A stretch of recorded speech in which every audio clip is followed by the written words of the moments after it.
Hi, good morning. So, today is Sunday. Pero hindi na nga kami nakaalis dahil pare-pareho kaming puyat. So, kanina nakapag-breakfast na kami dahil yun, ang aga nga namin nagising. Dahil ang aga magising ng mga magulang ko. Nag-aalala nga ako. Akala ko may jet lag sila. Pero yun nga, hindi ko alam na. Normal na pala. Hindi, tsaka konting tulog lang pala yung kailangan nila.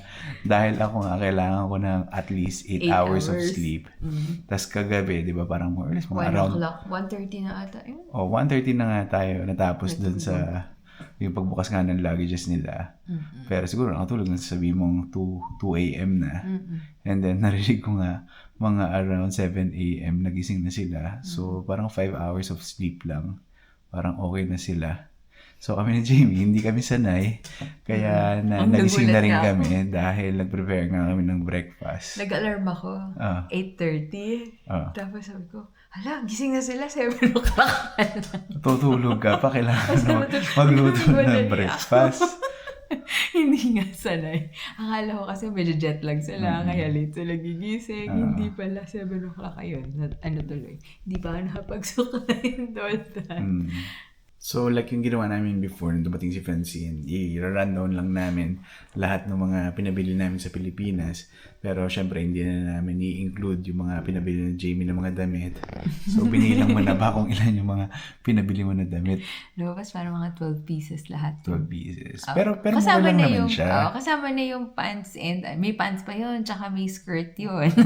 Kasi lahat yun sa Shein lang binili ni Jamie. Tapos ikaw rin, nakisama ka doon sa akin. Parang yung kanya, tsaka yung sa akin, parang nag-total lang siya ng nasa 6,000 pesos.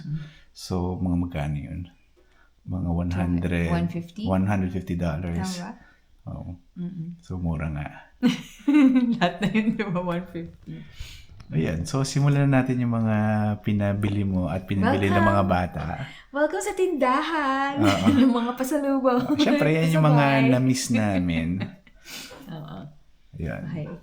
First So, yung una, is a major yan, Lily's Peanut Butter. Lily's Peanut Butter. Actually, dun sa last video ko, pinakita ko na siya. Dalawa siya, pero yung isa kasi binuksan na namin. So, dahil yun yung breakfast ni Enzo. So, ayan. Ang problema natin. Classic na, peanut butter. Yung best before date niya, November na. Ayun nga parang ilang months na lang. Ng lahat ng peanut butter. Parang 5 months na lang. Kailangan namin maubos yung dalawang ganito. Parang feeling ko naman pwede naman to i-ref or something. Or Akala baka ko, yung yung oil niya lang kasi nagda-dry, diba? So, yun lang. akala ko pwede rin i-freezer yan eh. Hindi naman. Okay, yung next para sa mga bata, ayan, Stick-O. Actually, meron naman yan dito. Nakita ko siya sa Bitros, pero parang feeling ko sobrang layo ng presyo. Oo, kasi malayo yung sabihin mo, presyo. minimum nito would be $3 isa, I think. So, 150 plus na yun. If malamang sa Pilipinas, nasa mga 80 pesos to siguro. Feeling ko. Hindi ka na naman updated sa presyo sa Pilipinas. Siguro nga. Okay. So, next, sino nagpabili niyan? Hindi ko alam kung si Sarah na nagpabili nito eh. Fudgy Bar. Fudgy Bar. Ito wala to dito. Kasi iba yung brands dito. Hindi ko nga alam kung sino pabili niyan. Kasi naman si Sarah. Kasi hindi ko naman kinahiligan yan before nung nasa Pilipinas pa tayo. Oo. Tapos, Next would be, cereals, Honey Stars. Wala to dito, no? Oo, pero meron siyang equivalent dito. Like yung binibili niya na honey. Honey Flakes? Oo. Iba kasi yun. Ito kasi. Iba pa yan. Iba. Pero meron siya. Hindi na tayo talaga bumibili ng Honey Stars. Pero si Sarah to, nagbili. Okay. And next would be, ayan, hindi ko alam yung pinagkaiba eh. Ba't bumili ng nasa box, tas isa? Kay Sarah to, pambaon. Siya nagpabili. Oh. So, ito yung pang-breakfast niya dito. Ito yung pambaon niya sa school. Baon ba Kaya sa school? Kaya sabi niya, wag daw itong galawin kung kakainin. Actually, ito, dalawang boxes. Tas yung isa, binuksan na rin kanina. Ito ng breakfast. Yes. Tapos, ito din. Oo nga. Bakit ang dami? Madami to. Actually, yun yung comment ko. Sobrang dami. Baka naman magka-diabetes na tayo dito. Hindi, ilang months naman to. Hindi naman to uubusin lahat. Pero definitely yung dalawa dito kay Sarah. Yung dalawa dito sa mga bata. Wala sa atin? Wala. Makikihingi na lang tayo sa kanila. Sige. Hindi tayo nagpabili. Okay, next. Ito. Pabili ako nito. Oh, pero meron din yan dito, Meron diba? na. Pero yun Pero na, medyo syempre yung mahal. presyo lang. Magkano ba bili mo before? $1 isa? Oo. Parang, or 99 cents. Parang ganun. Tsaka nakasale lang siya nun. Hindi niya Wishy normal. na cracklings. Salt and vinegar. Next. Ito yung nakakamiss. Ito si Fred. Ay, hindi ko nga Ito alam wala yan to eh. dito. Nutri-Star. So, si Enzo nagpabili nito. Kasi Bakit? naalala Kilala niya ba niya yan? nung nasa Pilipinas siya. Parang isa to sa mga nakain niya. So, naalala niya. Sabi niya yung star-shaped na chips. Oh, yeah. So, naalala Yung ko mga yun, chichirya na alala Oo nila. naman. Hindi healthy food. Mga mahilig kasi sila. Parang sila ako snacking. And next. Next would Syempre, be chichirya uli. cherry ulit, mga Tommy. Oh. I think si Sarah nagpabili nito. Equivalent nito kasi yung parang sweet corn, pero in chips siya. So, yun.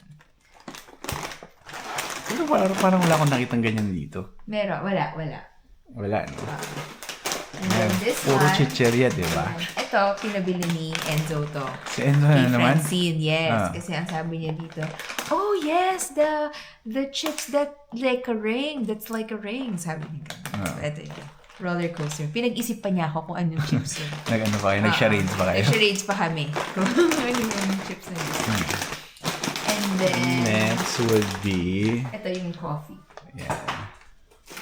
Yan, si Jamie nagpabili ng Ng coffee. 3-in-1 coffee. 3-in-1. Dadalhin ko to sa office. Bakit? Di ba may coffee naman kayo sa Pero office? may coffee machine, pero syempre nakakamiss. So, ito yung ano ko. Pero di ba meron yan din dito? Wala to dito. Ano ba yan? Great Taste White Cream. White cream. Oo. Iba yung Great Taste dito. Tsaka wala yung mga ganitong twin pack. Oh, pero nagulat lang ako sa presyo. Para ang mura nga. Dahil nakadikit pa kanina yung sticker ng presyo.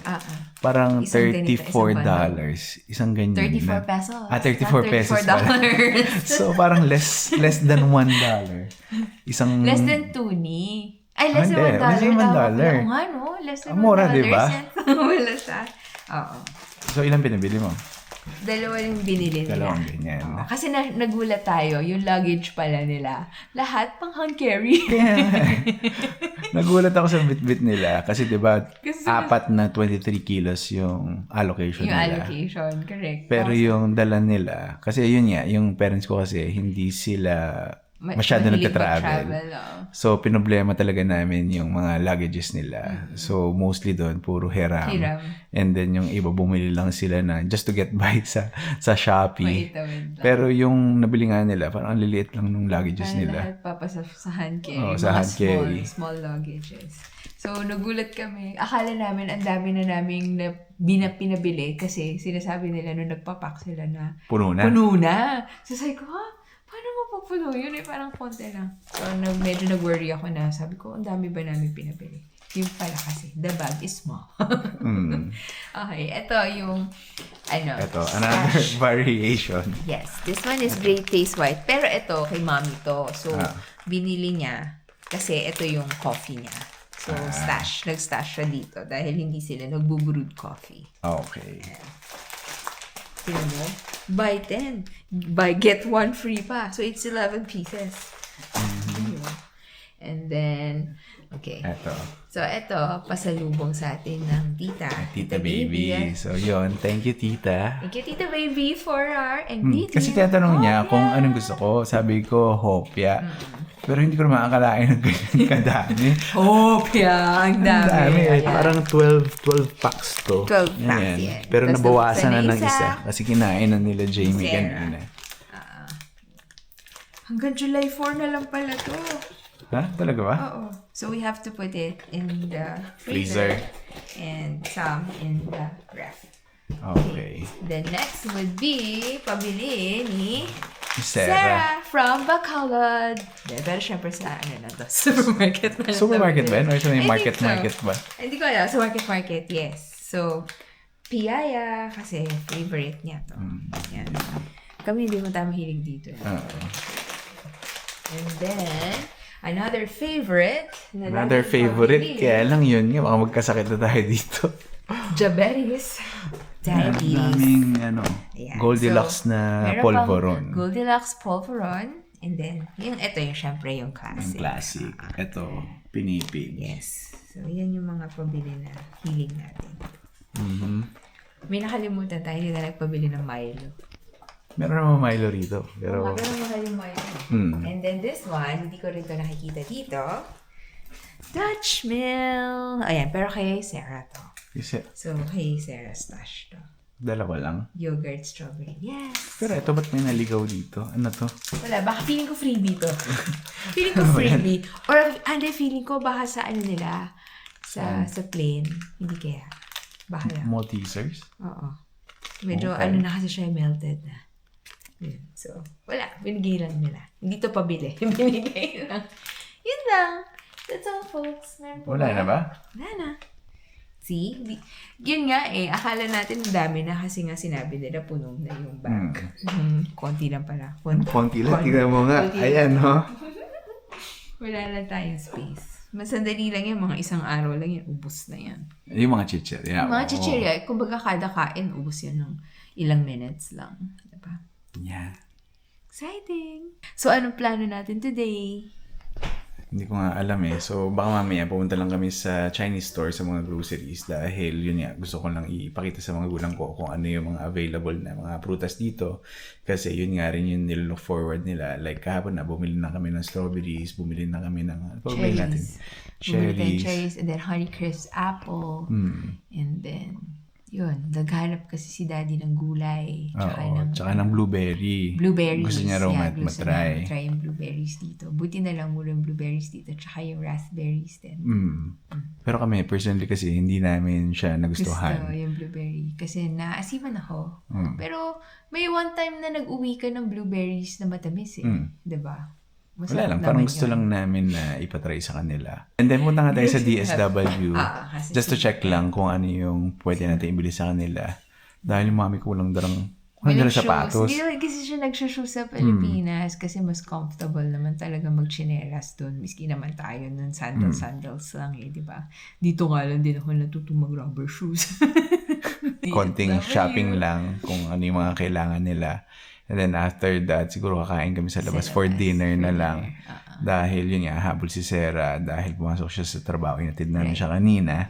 Pero hindi na tayo pwede sobrang late kasi kailangan ko magluto. Yun, so gusto lang namin ipakita sa inyo yung mga pinabili namin. So yun lang for today's video. So sana samahan nyo kami dun sa mga pupuntahan namin in the coming weeks. So again, kung meron kayong suggestion na pwede namin puntahan na hindi masyado yung maraming lakad, please feel free lang na ilagay sa comment section. Kaya siguro hanggang dito na muna uli. So again, thank you for watching and I'll see you in my next video. Bye!